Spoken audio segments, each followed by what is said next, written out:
Visible, clearly visible है मेरे दोस्तों कि कैसे सिर्फ एक कोच बदलने से पूरी टीम का रंग रूप कैसे एकदम से चेंज हो सकता है। लिटरली जिम्बाब्वे टूर में सिर्फ एक कोच बदला है और पूरी टीम इतनी सेटल्ड, इतनी स्ट्रेटेजिक दिख रही है ना कि उसका जवाब नहीं है। ये टीम एक सीरीज पहले आयरलैंड और इंग्लैंड से व्हाइट वॉश होकर आई थी और जस्ट एक सीरीज बाद इतनी चेंजेस दिख रही है जिसके बारे में हमने बिल्कुल भी नहीं एक्सपेक्ट किया था। एक रेगुलर कोच चेंज होने के बाद दोस्तों टीम में इतने बदलाव आना कोई मामूली बात नहीं है, ये कोई कोइंसिडेंस नहीं है। ये रिजल्ट्स इसलिए विजिबल है क्योंकि the change of planning, the freedom given to the players is clearly visible. जो फ्रीडम कप्तान को मिल रहा है, जो फ्रीडम प्लेयर्स को मिल रहा है, जो एक्सप्रेस करने का मौका मिल रहा है अपने आप को, वो मेरे को नहीं लगता कि गौतम गंभीर के अंडर किसी भी प्लेयर को किसी भी फॉर्मेट में मिल रहा है। फेवरेट प्लेयर्स को छोड़कर किसी भी प्लेयर को बैकिंग नहीं मिल रही, किसी भी प्लेयर को फ्रीडम नहीं मिल रहा कि कुछ भी खेल, अपनी बेस्ट गेम खेल। जो फ्रीडम इंडिया को वीवीएस लक्ष्मण के अंडर देखने को मिला ना, वो मेरे को नहीं लगता गौतम गंभीर के अंडर पिछले 2 सालों से किसी भी प्लेयर को देखने को मिला है। ये चीज आज से नहीं चलती आ रही। VVS Laxman has been an amazing coach. जब भी वीवीएस लक्ष्मण की जरूरत पड़ी है इंडिया को, VVS Laxman has proved it. हमेशा वीवीएस लक्ष्मण आगे आगे खड़े हुए हैं and he has stepped in as a leader, as a coach that has never disappointed his players. 2022 में आयरलैंड के अगेंस्ट 2-0, जिम्बाब्वे के अगेंस्ट 3-0, न्यूजीलैंड के अगेंस्ट 1-0 और फिर 2024 में जिम्बाब्वे के अगेंस्ट 4-1, साउथ अफ्रीका के अगेंस्ट 3-1 और अब जिम्बाब्वे के अगेंस्ट 2-0 से लीड कर रहे हैं। This has all happened under VVS Laxman. News channels भी देखने की जरूरत नहीं है मेरे दोस्तों, सीधा सीधा मैच देखने के बाद पता चल रहा है कि श्रेयस अय्यर को वीवीएस लक्ष्मण के अंडर कंप्लीट फ्रीडम मिल रही है कि वो जैसी कप्तानी करना चाहता है, जैसे गेम को चलाना चाहता है, वो कर सकता है। लिटरली मेरे दोस्तों, अभिषेक के 3 ओवर और तिलक वर्मा का 1 ओवर करवाना मेरे को नहीं लगता गौतम गंभीर के अंडर पॉसिबल था। हालांकि जिम्बाब्वे और आयरलैंड को कंपेयर करें तो Zimbabwe has dominated more over Ireland. Zimbabwe ने ऑस्ट्रेलिया को टी20 वर्ल्ड कप में हराया, पाकिस्तान को टी20 वर्ल्ड कप में हराया। आयरलैंड ने अब तक ऐसा कोई करिश्मा नहीं किया। जिम्बाब्वे के अगेंस्ट इतना फ्रीडम मिल रहा है कि अभिषेक और तिलक वर्मा जो पार्ट टाइम बॉलिंग करते हैं, उनको भी बॉलिंग करवाने का मौका मिल रहा है। हर बैटर को अपनी पोजीशन पता है, अपना रोल पता है। कैप्टन की बॉडी लैंग्वेज में एक नया कॉन्फिडेंस दिख रहा है और ये छोटी छोटी चीजें मेरे दोस्तों फ्रीडम से आती है जो हर एक प्लेयर को मिलना चाहिए, जो हर एक प्लेयर को छोटे से बड़ा बनाता है। ये वो फ्रीडम इस टाइम हर वो इंडियन प्लेयर को मिल रहा है जो वो चाहता था अंडर वीवीएस लक्ष्मण। वीवीएस लक्ष्मण का लगातार सीरीज जितवाना ये कोई मिथ नहीं है। लिटरली मेरे दोस्तों, जब भी वीवीएस लक्ष्मण को मौका मिला है ना, चाहे वो इंटरीम हो या फिर एक सेकंड स्क्वाड को लेकर कोई एक छोटा सा टूर खेलने जाना हो, वीवीएस लक्ष्मण ने हमेशा अपना बेस्ट दिया है। और वीवीएस लक्ष्मण के परफेक्ट पॉजिटिव रिकॉर्ड को देखते ही वीवीएस लक्ष्मण को बार बार बीसीसीआई कोच बनाती है। इसलिए वीवीएस लक्ष्मण को इस बार वापस जिम्बाब्वे टूर और एशियन गेम्स 2026 के लिए कोच घोषित कर दिया बीसीसीआई ने। इंडिया क्रिकेट की हिस्ट्री में पहली बार ऐसा हो रहा होगा कि जो मेन कोच है ना, उससे ज्यादा बेटर रिजल्ट्स एक टेम्परेरी कोच निकलवा के दे रहा है इंडियन टीम की तरफ से। मतलब जो कॉन्फिडेंस वीवीएस लक्ष्मण लेकर आ रहा है ना प्लेयर्स में, दैट व्हाट वाज मिसिंग। उसी चीज के लिए तो हम क्रिकेट देखते हैं, उसी चीज के लिए तो हम क्रिकेटर्स से प्यार करते हैं। वही चीज जो मिसिंग थी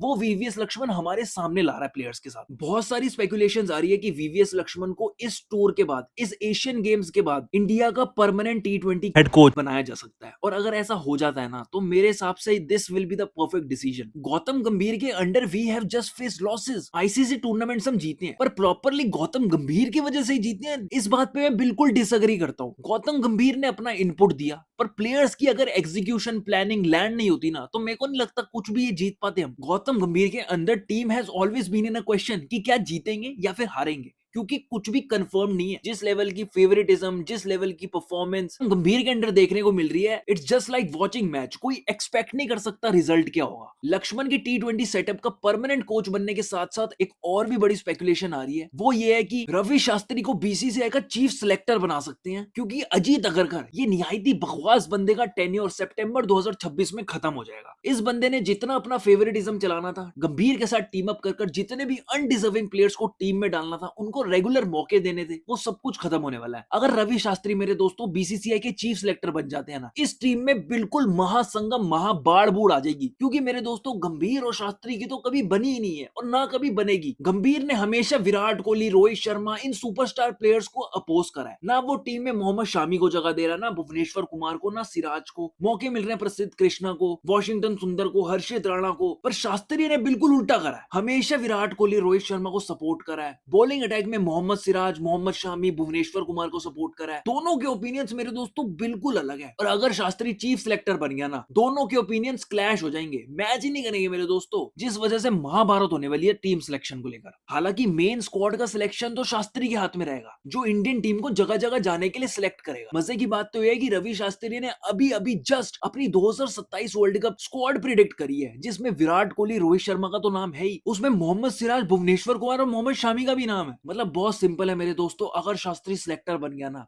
हमारे सपने, हमारे वो डिजर्विंग प्लेयर्स जिनको बिल्कुल भी चांस नहीं मिल रहा, हमारे वो प्लेयर्स जो परफॉर्म भी कर रहे हैं फिर भी उनको कोई देख नहीं रहा, वो सब कुछ सॉल्व हो जाएगा एक झटके में। रवि शास्त्री हमारी आवाज बनेंगे। रवि शास्त्री वो सब प्लेयर्स को इंक्लूड करेंगे जो डिजर्व करते हैं, जो सच में इंडिया खेलना डिजर्व करते हैं। रवि शास्त्री किसी से नहीं डरते। अजीत अगरकर को इनडायरेक्ट टारगेट करते हुए बोल दिया कि सिलेक्शन सिर्फ अपनी फेवरेटिज्म पे चल रही है, सेलेक्टर्स किसी को भी उठा रहे हैं चाहे वो प्लेयर अनएक्सपीरियंस्ड हो। अशोक शर्मा का डेब्यू करा दिया सिर्फ 5-6 आईपीएल मैच खिलाकर, सीधा सीधा नाम लेकर रवि शास्त्री ने ऐसी तैसी फेरी है इनकी। He has been always straightforward. Pitch को निकालो गेम से, भाड़ में गया पिच। रवि शास्त्री ने कभी दूसरा रास्ता चुना ही नहीं है। एंड इफ दिस हैपेंस कि हेड कोच गौतम गंभीर हो ओडीआईज और टेस्ट मैचेस का, वैसे तो उसको किसी का भी नहीं होना चाहिए, रिजाइन दे देना चाहिए, पर अगर हो, सिलेक्टर रवि शास्त्री हो और टी20 का परमानेंट कोच वीवीएस लक्ष्मण हो ना, तो इंडियन टीम वापस स्टेबल हो सकती है। जो इंडियन टीम ने अपनी लेगेसी बनाई है ना ओवर द इयर्स, वो वापस आ सकती है। और अगर इंडिया को 2027 का वर्ल्ड कप जीतना है ना, तो मां कसम सबसे पहले तो ये अजीत अगरकर का टेन्योर एक्सटेंड मत करना। अगर इन्होंने गलती से भी इसका टेन्योर एक्सटेंड कर दिया ना, मुझे नहीं लगता कि कोहली और रोहित शर्मा को तो घंटा इंक्लूड करेगा ये टीम में, ना मोहम्मद शामी को करेगा ना भुवनेश्वर को करेगा। टीम की ऐसी तैसी फेरने वाले हैं ये दोनों मिलकर, गंभीर और Agarkar.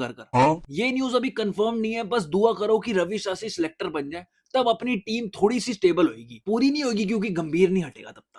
Experience bowling lineup, experience batting lineup का टीम में होना इसलिए भी जरूरी है क्योंकि इनके बगैर अगर इंडिया वर्ल्ड कप खेलने उतरी ना, तो सिर्फ पार्टिसिपेट करने उतरेगी, वर्ल्ड कप जीतने की उम्मीद लेकर नहीं उतरेगी। ये फैक्ट है कि इन डिजर्विंग प्लेयर्स जो परफॉर्म भी कर रहे हैं उनको मौका नहीं मिल रहा। सिराज की कहां गंदी परफॉर्मेंस थी, भुवनेश्वर कुमार ने कब गंदा मैच दिया था लास्ट टाइम, मोहम्मद शामी ने कब ओडीआईस में गंदा परफॉर्म किया था, मेरे को तो याद नहीं है। फिर भी इन प्लेयर्स को मौका नहीं दिया जा रहा, सिर्फ तड़पाया जा रहा है। पर सबसे इंटरेस्टिंग चीज ये है कि इन प्लेयर्स को आखिरी मौका मिल सकता है जिसमें ये अपनी वर्थ प्रूफ कर सकते हैं। 19 सितंबर से 2026 एशियन गेम्स जापान में ऑर्गेनाइज होने वाला है और इस टूर्नामेंट के लिए इंडियन टीम की स्क्वाड ऑलरेडी अनाउंस्ड है। और पिछली बार की तरह ये कोई ए टीम नहीं है, ये मेन टीम है, ये प्रीमियम टीम भेज रही है इंडिया इस बार। प्रीमियम टीम इस टूर्नामेंट में भेजने से एक फायदा तो जरूर होगा, प्लेयर्स लाइक श्रेयस अय्यर, संजू सैमसन, ईशान किशन, वॉशिंगटन सुंदर, नीतीश रेड्डी, जसप्रीत बुमराह, हर्षित राणा और अर्शदीप सिंह, ये सारे प्लेयर्स बिजी होंगे एशियन गेम्स का टूर्नामेंट खेलने में। अब इसी दौरान इंडिया वेस्ट इंडीज से ओडीआईज और टी20 की सीरीज खेलने वाली है जो कि इंडिया में ही होगी क्योंकि वेस्ट इंडीज टूर कर रही है इंडिया। ये सीरीज स्टार्ट होने वाली है 26 सितंबर से और ये चलेगी टिल 17 अक्टूबर। एशियन गेम्स के होने से ये फायदा हो सकता है कि जो प्लेयर्स का मैंने नाम लिया जो एशियन गेम्स की टीम में इंक्लूडेड है, इन प्लेयर्स का वेस्ट इंडीज वाली टूर में नाम नहीं आएगा। अब इससे हो क्या सकता है कि experience bowlers like Bhuvneshwar Kumar, Mohammed Shami, Mohammed Siraj, इनका नाम एक और बार इंडियन टीम में अनाउंस हो सकता है। और अगर ऐसा हो जाता है ना मेरे दोस्तों, this will be their last and fucking best opportunity to prove themselves. इस अपॉर्चुनिटी का उनको बेस्ट यूज करना है। अगर भुवी, शामी और सिराज ने इस सीरीज में परफॉर्म कर दिया ना, there will be no looking back. इसके बाद इन पर कोई क्वेश्चंस नहीं उठाएगा, 100% सिलेक्शन होगा क्योंकि आगे जाकर अगर रवि शास्त्री सिलेक्टर बन गए तो उसके पास भी एक ठोट रीजन होगा कि क्यों इन प्लेयर्स को टीम में होना चाहिए। This is gonna be their last chance. सारे वो डिफेंस जो हम एज अ फैंस इनके लिए कर रहे हैं, हम ये बोल रहे हैं कि दीज प्लेयर्स आर डिजर्विंग, वो इन प्लेयर्स को प्रूव करना पड़ेगा इस वेस्ट इंडीज टूर पर। और मैं ये जानता हूं कि अगर इनको मौका मिला ना, ये 100% अपनी वर्थ प्रूफ करेंगे। अगर आपने वीडियो एंड तक इस पॉइंट तक देख लिया ना, आप सबका बहुत बहुत बहुत थैंक यू। आप सभी के ब्यूटीफुल कमेंट्स की वजह से मेरे को वो मोटिवेशन मिलती है अगली वीडियो बनाने की। Thank you so much for watching this video. Make sure to like, subscribe and comment on this video. आप अपने सारे ओपिनियंस कमेंट सेक्शन में दो, they are open to review. अगर आपने अभी तक चैनल को सब्सक्राइब नहीं किया तो जल्दी से सब्सक्राइब कर दो, इस वीडियो को लाइक कर दो, कमेंट्स कर दो, शेयर कर दो, सब कुछ कर दो मेरे दोस्तों। Thank you so much. जाने से पहले एक और रिक्वेस्ट मेरे दोस्तों, हमसे 14 सब्सक्राइबर्स दूर है 300 का टारगेट रीच करने से, तो जिस किसी ने भी अभी तक सब्सक्राइब नहीं किया जल्दी से जल्दी सब्सक्राइब कर दो। Love you all.